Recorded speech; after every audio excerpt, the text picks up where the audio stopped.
पूरे demon slayer series का अगर कोई बेस्ट आर्क है तो नो डाउट कि वो इन्फिनिटी कैसल है, क्योंकि इस आर्क में फाइट होती है सारे अपर मून और सारे हाशिरास की, और वो सारी फाइट देख लेने के बाद तुम लोगों के रोंगटे खड़े हो जाएंगे। जो लोग डीमन स्लेयर का हाशिरा ट्रेनिंग आर्क कंप्लीट करने के बाद इस वीडियो पे आए हैं, without waste any time let's get start the best Demon Slayer AKA Kimetsu no Yaiba Infinity Castle arc. ना कि मैं अपने डीमन स्लेयर आर्ट से सारे हाशिरास को इन्फिनिटी कैसल आर्क में गिरा देती है।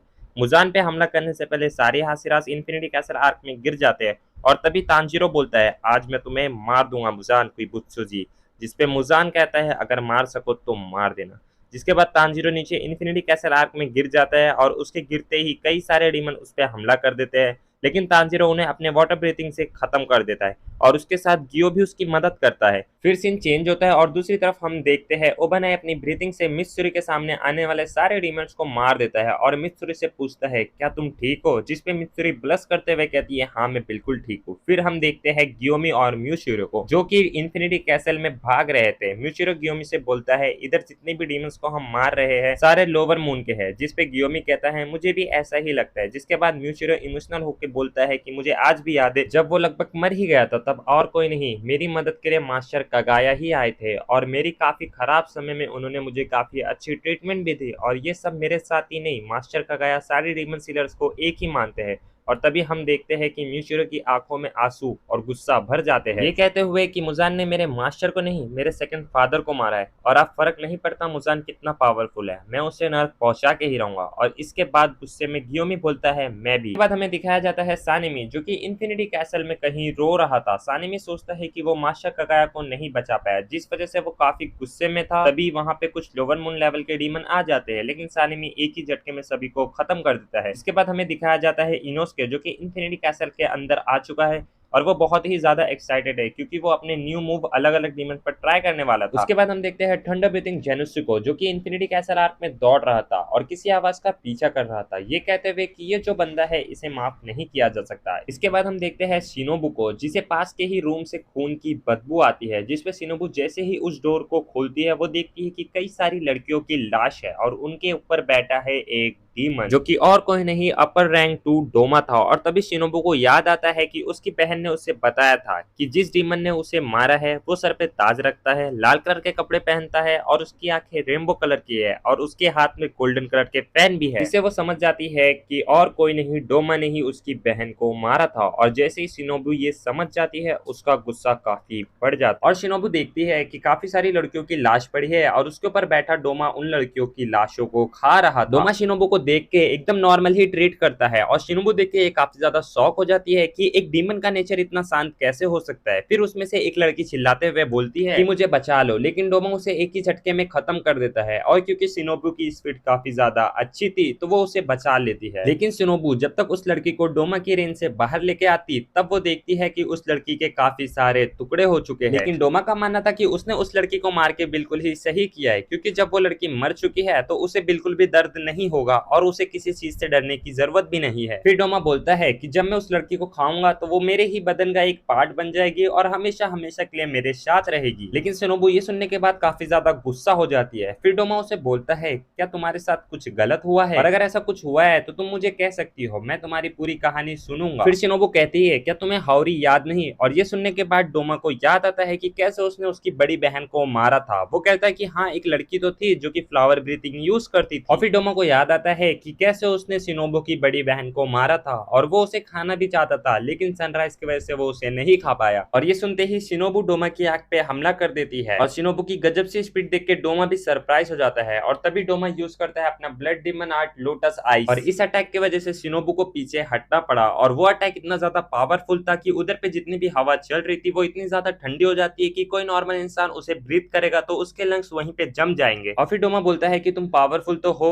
लेकिन तुमने मेरी गले में अटैक करने की जगह मेरी आंख पे अटैक किया, जिससे एक अपर मून डीमन को तो कुछ भी नहीं होगा। और फिर शिनोबु बोलती है कि उसका मकसद था ही नहीं गले पे हमला करना, वो तो बस पॉइजन पहुंचाना चाहती थी। और फिर हम देखते हैं कि डोमा को देखते हैं कि उसकी हालत काफी खराब होने लगी है, और वो खून की उल्टी करने लगा है। लेकिन जैसा कि शिनोबु को पता था कि इतना कम पॉइजन एक अपर मून डीमन को मारना काफी नहीं होगा। और फिर हम देखते हैं कि डोमा उसे काफी जल्दी हील कर लेता है, क्योंकि शिनोबु का ये पहला ही पॉइजन था, तो डोमा काफी ज्यादा एक्साइटेड था कि इसके आगे कितने पावरफुल मूव्स होने वाले हैं। डोमा को अपनी स्ट्रेंथ पे इतना ज्यादा भरोसा है कि वो एक हाशिरा के सामने भी हंसी मजाक कर रहा है। और क्योंकि शिनोबू को पता है कि डोमा इतनी जल्दी नहीं मरेगा, तो वो अपने अगले अटैक के लिए रेडी हो जाती है। और फिर उसके बाद हमें दिखाया जाता है डोमा का बचपन, या फिर कह सकते हो डोमा की बैक स्टोरी, जिधर पे उसके बचपन में उसकी आंखें रेनबो कलर की थी और उसके बाल भी व्हाइट कलर के थे, जिस वजह से उधर के गांव वालों का मानना था कि डोमा काफी ज्यादा स्पेशल है। और उसके पेरेंट्स का भी यही मानना था, जिस वजह से वो अपने पेरेंट्स की रिस्पेक्ट नहीं करता था और उन्हें बेवकूफ मानता था। जिसके बाद डोमा के पेरेंट्स एक कल्ट शुरू कर देते हैं जिसका नाम होता है इटर्नल पैराडाइज कल्ट। और इसका एक सेपरेट मंदिर भी था जहाँ पे कई सारे लोग आते थे और उधर बैठे 4-5 साल बच्चे डोमा से अपनी लाइफ की प्रॉब्लम का सोल्यूशन मांगते थे। और क्योंकि डोमा बचपन से ही इमोशनल ऐसे उसे इमोशनल फील नहीं होता है, तो उसे अडल्ट में काफी ज्यादा गुस्सा आता है कि ये इतने बड़े हो चुके हैं और इन्हें इतनी सी बात समझ में नहीं आती कि एक 4-5 साल का बच्चा जिसकी आंखें रेनबो कलर की है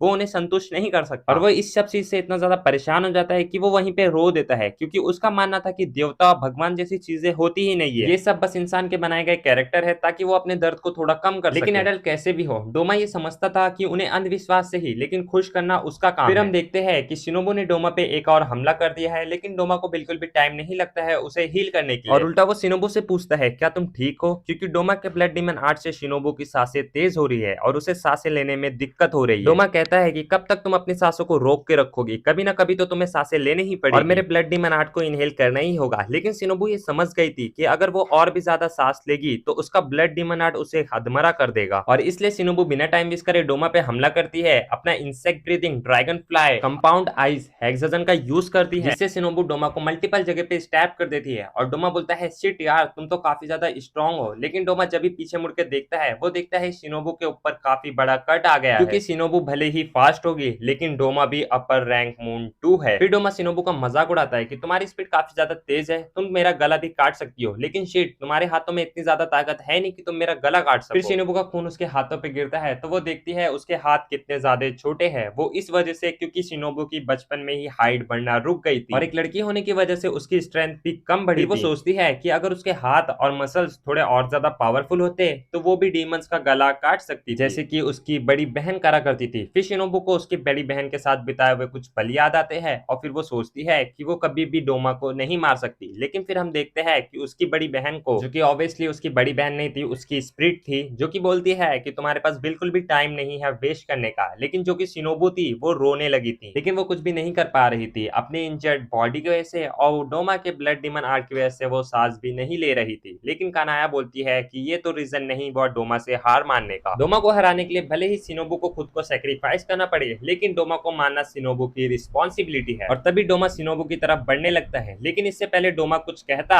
शिनोबू उठ के खड़ी हो जाती है। ये देख के डोमा काफी ज्यादा शॉक था। जब शिनोबू खून की उल्टियां करने लगती है तो डोमा उसे कहता है कि अपनी छोटी सी बॉडी पे ज्यादा प्रेशर मत डालो। और इसके आगे डोमा कुछ कह पाता, शिनोबू यूज करती है अपना insect breath dance of the centipedes 100 lakh below. और जो कि डोमा अभी तक मजाक के मूड में था वो काफी ज्यादा सीरियस हो जाता है, क्योंकि शिनोबू की स्पीड इतनी ज्यादा तेज हो गई थी कि वो डोमा को दिखी ही नहीं। और सडनली शिनोबू डोमा के पास आ जाती है। डोमा भी अपनी पूरी ताकत लगा के शिनोबू पे अटैक करता है, लेकिन उस अटैक से सिर्फ शिनोबू की खौरी ही कटती है और शिनोबू नीचे झुककर उस पर अपना अटैक कर देती है, जिससे वो अपनी तलवार को डोमा के गले के आर पार कर देती है और उसे एक सीलिंग में घुसा देती है। जिसके बाद शिनोबू को उसका बचपन याद आने लगता है कि वो अपने पेरेंट्स के साथ कितनी ज्यादा खुश थी, लेकिन एक दिन सबकी ही तरह किसी डीमन ने शिनोबू के घर पर हमला कर दिया था और वो उसके पेरेंट्स को मार दिया था। वो डीमन शिनोबू और उसकी बड़ी बहन को भी मारने वाला था, लेकिन वही उसी टाइम पर उधर पे गियोमी आ जाता है और उन दोनों बहनों को बचा लेता है। और वही दिन से जब शिनोबू और उसकी बड़ी बहन एक दूसरे से वादा करती है कि जैसे उनकी फैमिली और उनकी सारी खुशियां डिस्ट्रॉय हो गई है, वो किसी और फैमिली के साथ ऐसा नहीं होने देंगे। और तभी से वो दोनों ज्वाइन कर लेते हैं डीमन स्लेयर कॉर्प्स। और फिर शिनोबू, जिसने अपनी तलवार को डोमा के गले के अंदर डाल रखी थी, वो सोचती है कि एक डीमन को हराने से कई सारी लोगों की जान बच सकती है, लेकिन एक अपर मून को मारने से कई हजारों लोगों की जान बच सकती है। फिर शिनोबू को तांजीरो के साथ बिताया हुआ एक फ्लैशबैक याद आता है, जिसमें तांजीरो शिनोबू से पूछता है क्या तुम गुस्से में हो, लेकिन उस टाइम में शिनोबू ने तांजीरो का जवाब नहीं दिया था, क्योंकि आप सभी ने देखा होगा कि शिनोबू ज्यादातर नॉर्मली एक्सप्रेशन अपने फेस पे रखती है और उसके फेस पे जल्दी गुस्से वाला एक्सप्रेशन आता भी नहीं है। तो इस टाइम पे वो तांजीरो का जवाब देते हुए कहती है मैं तो तब से ही गुस्सा हूँ जब से मेरी फैमिली को किसी डीमन ने मारा था, जब उसकी बहन को मार दिया गया था और जब उसके सारे स्टूडेंट को मार दिया गया था, वो तब से ही गुस्से में है। इसे याद आता है कि कैसे डीमंस ने कितने सारे लोगों को मारा है और उसकी वजह से ना जाने कितने सारे लोग अनाथ और हेल्पलेस हो गए हैं। और फिर जो कि शिनोबू है, जिसने डोमा को ऊपर की तरफ तलवार को गर्दन की आर पार करके लटकाया हुआ था, वो तलवार धीरे धीरे करके डोमा की गर्दन से अलग होने लगती है और नीचे गिरने लगती लगती है तो साथ ही शिनोबू भी नीचे गिरने वाली ही रहती है कि डोमा उसे पकड़ के गले लगा लेता है। और क्योंकि डोमा की ग्रिप इतनी ज्यादा टाइट होती है तो शिनोबू उसे छुड़ा भी नहीं पाती और फिर डोमा शिनोबू को कांग्रेस भी करता है कि इतने देर तक टिके रहने के लिए। और फिर साथ ही शिनोबू का मजाक भी उड़ाता है और ये कहता है कि ये लड़की एकदम वर्दी है मेरा खाना बनने के लिए, जिसपे शिनोबू कहती है कि तुम्हें तो नर्क में भी जगह नहीं मिलेगी। फिर हम देखते हैं कानाओ को जो कि जल्दी जल्दी भागते हुए आती है और वो डोर खोलती है और वो अपने मास्टर को डोमा की पकड़ में देख के एकदम शॉक हो जाती है। फिर हम देखते हैं कि डोमा कानाओ के सामने ही शिनोबू की झट से हड्डी को तोड़ देता है, जिस वजह से शिनोबू की तलवार भी उसके हाथ के ग्रिप से छूट जाती है। फिर कानाओ बिना टाइम वेस्ट करे ब्रीथ ऑफ फ्लावर का फोर्थ फॉर्म यूज करती है डोमा पे अटैक करने के लिए और इस अटैक से मेरी मास्टर भी छूट जाएगी, लेकिन डोमा उसे इजीली डॉज कर लेता है। और डोमा कहता है कि तुम्हें जरा सी भी तमीज नहीं है, अगर कोई इंसान खाना खा रहा हो तो उसे डिस्टर्ब नहीं करते। और इधर हम देख सकते हैं डोमा शिनोबू की बॉडी को खा नहीं रहा था, उसे ऑब्जॉर्व कर रहा था। और कानाओ इतनी ज्यादा हेल्पलेस थी कि वो ये देखने के अलावा कुछ भी नहीं कर पाती है और उसे काफी ज्यादा गुस्सा आता है। और फिर हम देखते हैं कि डोमा ने शिनोबू को अपने अंदर ऑब्जॉर्व कर लिया और फिर डोमा कहता है कि वो लड़की काफी ज्यादा टेस्टी तो थी ही और काफी अच्छी भी थी, लेकिन हम लोग ज्यादा देर टाइम स्पेंड नहीं कर पाए क्योंकि उसे गुस्सा आ रहा था। और ये सब डोमा कहता है शिनोबू की हेयरपिन को चाटते हुए और यहीं पे पॉज लग जाता है। फिर हमें दिखाया जाता है ज़ेनोसु वर्सेस काइगाकू की फाइट। तो चलो यार इस वीडियो को यहीं पे पॉज करते हैं और काइगाकू ज़ेनोसु की फाइट हम लोग नेक्स्ट पार्ट में कवर कर लेंगे, जो कि काफी इपिक फाइट मूवमेंट है और काफी ज्यादा अच्छी फाइट होने वाली है। ज़ेनोसु वर्सेस काइगाकू की वीडियो मैंने ऑलरेडी रेडी कर दिया है और मैंने सोचा था कि इस वीडियो में ज्वाइन करके उसे अपलोड कर दूंगा, लेकिन वो वीडियो काफी ज्यादा लंबी बन जाएगी, इसलिए मैंने उस वीडियो को नेक्स्ट पार्ट में अपलोड करने का सोचा है। वैसे ही वीडियो काफी ज्यादा लंबी हो गई है और क्योंकि ये मेरा फर्स्ट वीडियो है तो मुझे इससे ज्यादा कुछ एक्सपेक्टेशन है भी नहीं, लेकिन आप सभी को मेरा एक्सप्लेनेशन कैसा लगा मुझे कमेंट सेक्शन में जरूर बताना है। एम रखते हैं 3000 व्यूज का, क्योंकि इस वीडियो को बनाने के लिए मेरे को 4 दिन और 12 घंटे लगे। आई नो कि फर्स्ट वीडियो के हिसाब से एक्सपेक्टेशन काफी ज्यादा हाई है, बट मुझे काफी ज्यादा मेहनत लगी है तो मैं इतना डिजर्व भी करता हूँ। और साथ ही में आप तो वीडियो को लाइक भी कर देना, चैनल को सब्सक्राइब भी कर देना। काइगाकू वर्सेस ज़ेनोसु की फाइट में बहुत जल्दी अपलोड कर दूंगा, उसके लिए ज्यादा टाइम नहीं लगेगा, तो सब्सक्राइब कर देना, बेल नोटिफिकेशन बेल को भी ऑन कर देना। Bye bye,